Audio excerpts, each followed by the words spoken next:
empezar a soñar, ¿no? Y después el paciente actúa sus sueños, característico de que, ¿verdad?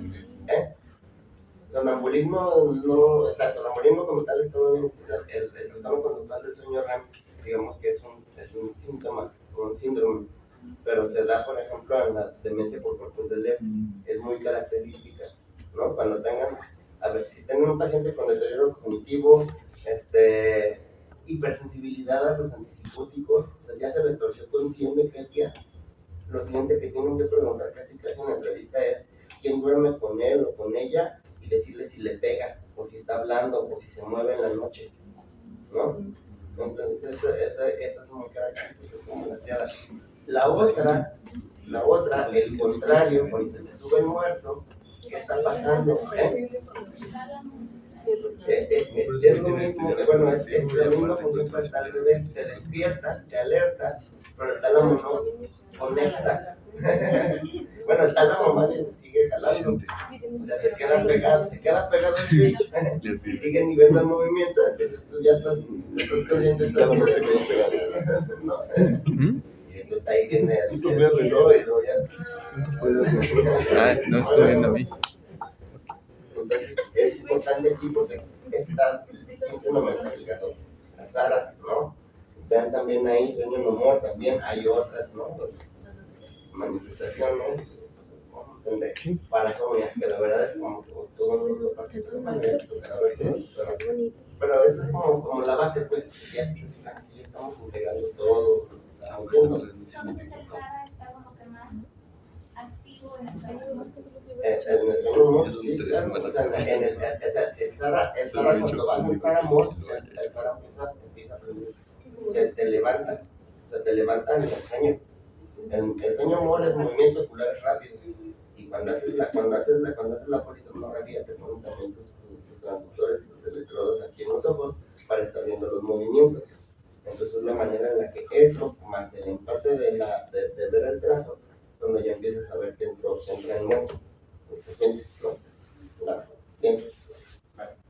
Entonces, me gustaría que después de esta clase ya no tuvieran que estudiar Sara para el examen. Entonces, Sara se refiere precisamente a la parte estructural y a la parte, a las conexiones y a los neurotransmisores que se liberan. O sea, esto es Sara. Se refiere a la vía colinérgica, la histamina, la noradrenalina, la serotonina y qué núcleos secretan cada uno. O sea, no está tan complicado entenderlo. Entonces, siguen a través de un solo tracto y van, pasan por el tálamo y ya de ahí a la corteza. El espectro de estar despierto no solo es simplemente dormir y despertar, o sea, tiene como muchas fases. Que también tienen que ver con qué tan activado está el Sara, qué tanto se están liberando estos neurotransmisores como la noradrenalina, la acetilcolina, la dopamina, la serotonina. Entonces, se habla de todo un espectro que cuando vas más hacia la parte que está de su lado derecho es un despertar o un estado de alerta como muy activo o demasiado alerta, y el otro es estar demasiado dormido. Si se van hacia el estado de alerta, vamos a pasar desde estar despierto y ser funcional a pasar a estar hipervigilantes, a una disfunción cognitiva, a estar ya en un estado como tal de pánico, e incluso esto también se relaciona con la presencia de alucinaciones. Cuando vamos hacia el otro lado, hacia estar dormidos, es como si fuéramos avanzando en el transcurso de una guardia. Primero nos ponemos inatentos, después empezamos a disfuncionar cognitivamente, nos empieza a dar sueño, ya ni siquiera podemos estar despiertos, y al final llega la parte de despiertos. Entonces, ¿cómo funciona el Sara o cómo se empieza a activar? ¿Qué tiene que ver con el día y con la noche? Precisamente tiene que ver con las disposiciones de las estructuras. Hay una estructura o un regulador del sueño en el núcleo supraquiasmático. Constantemente está recibiendo estímulos luminosos, o sea, como que relaciona en la parte que es supraquiasmático, o sea, viene como de los ojos, o sea, recibe luz, está constantemente recibiendo estímulo luminoso, y ese es el primer punto, o el primer punto que podríamos tocar para decir que a partir de todo eso se empieza a activar el Sara, que nos mantiene despiertos. Si recibimos luz, el Sara está activo, el Sara se está retroalimentando, está recibiendo proyecciones tanto de la corteza como de ese núcleo para decir, sigue despierto, mantente despierto. Entonces, hay dos principales, digamos, reguladores en todo esto, y uno de ellos es la orexina. La orexina se secreta específicamente en el hipotálamo lateral, en el hipotálamo posterior, principalmente en el hipotálamo lateral. Entonces, esta orexina también la van a encontrar como hipocretina, es lo mismo, solamente fue descubierta por dos grupos de investigadores al mismo tiempo. Entonces, tiene muchas funciones, pero aquí vamos a hablar de la función específicamente del SAR, que tiene la función precisamente de mantenernos despiertos, pero no tiene la función tanto de despertarnos, sino como de la homeostasis del despierto, o sea, mantenerte ahí, mantenerte despierto. Se está liberando constantemente a partir de recibir estímulo luminoso. Entonces, digamos que del núcleo supraquiasmático o de este regulador supraquiasmático tienen vías directas que llegan a donde se libera al hipotálamo lateral, que es donde se libera orexina, y eso nos mantiene despiertos. La orexina tiene conexiones directas con todos los núcleos que secretan los neurotransmisores del SARA. Es decir, tiene conexión directa con el núcleo tuberomamilar, tiene conexión directa con el locus ceruleus, tiene conexión directa con ¿cómo se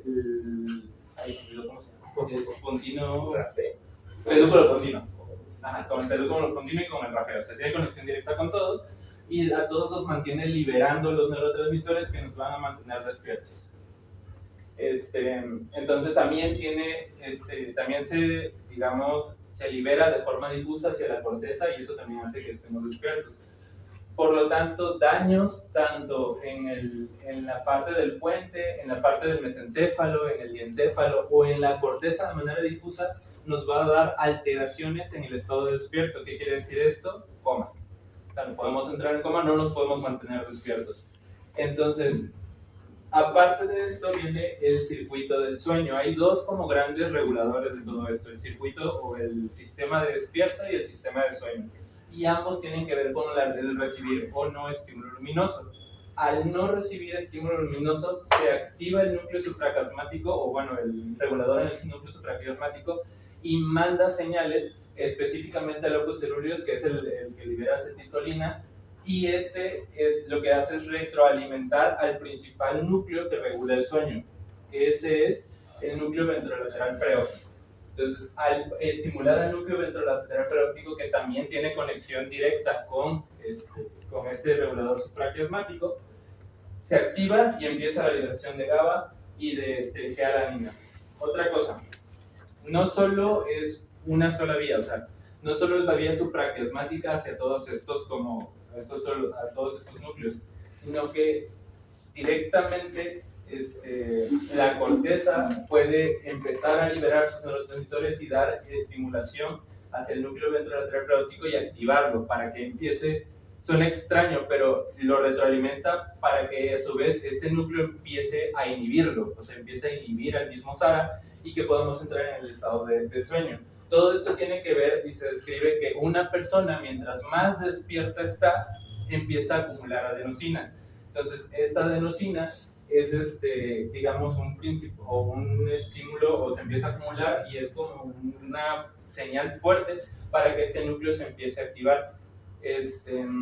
Entonces, ¿qué quiere decir esto? Que mientras más tiempo pasemos despiertos, el estímulo para que el núcleo ventrolateral preóptico se active y empiece a darnos sueño va a ser mucho mayor, más sueño nos va a dar. ¿Ok?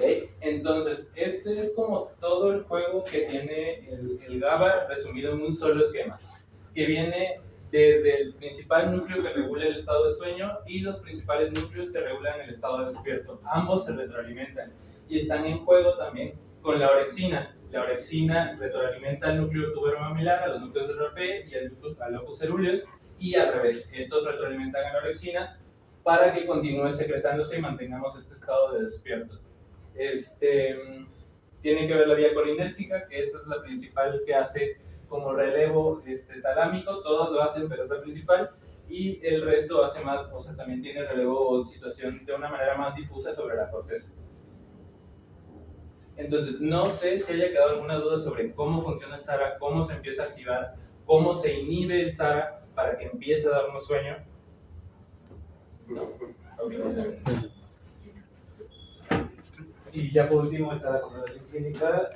Hay muchas parasomias que pueden estar asociadas al SARA, pero la que nosotros decidimos abordar pues, fue precisamente la narcolepsia, que se caracteriza, cuando la comenzaban a describir, por dos características clínicas. La primera de ellas pues, es la somnolencia excesiva a lo largo del día, porque no está funcionando de forma adecuada pues, este sistema que ya nos habló muy bien Pedro, del cual nos mantiene despiertos cuando tenemos el estímulo luminoso. Y esto pues, es una consecuencia de la deficiencia de orexina o hipocretina, que es lo mismo. Y también puede presentarse crisis de pérdida súbita del tono muscular, porque ya vimos que estos núcleos reticulares también tienen actividad motora. Puede también asociarse a alucinaciones hipnogógicas, que son aquellas que se presentan al despertar, y parálisis del sueño, como ya mencioné hace un momento. Pues esto que ya mencionó también Pedro, de que todo este descubrimiento de cómo la narcolepsia tenía un sustrato fisiopatológico, pues fue a partir de 1999 con el descubrimiento de esta molécula, que es un péptido que se encarga pues, de todo este funcionamiento, o bueno, en gran parte del funcionamiento del SARA. Y pues esto de parte mía y de Pedro.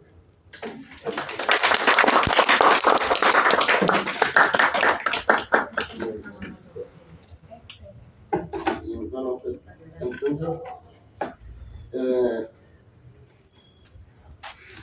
me quería decir, porque no sé si yo ya no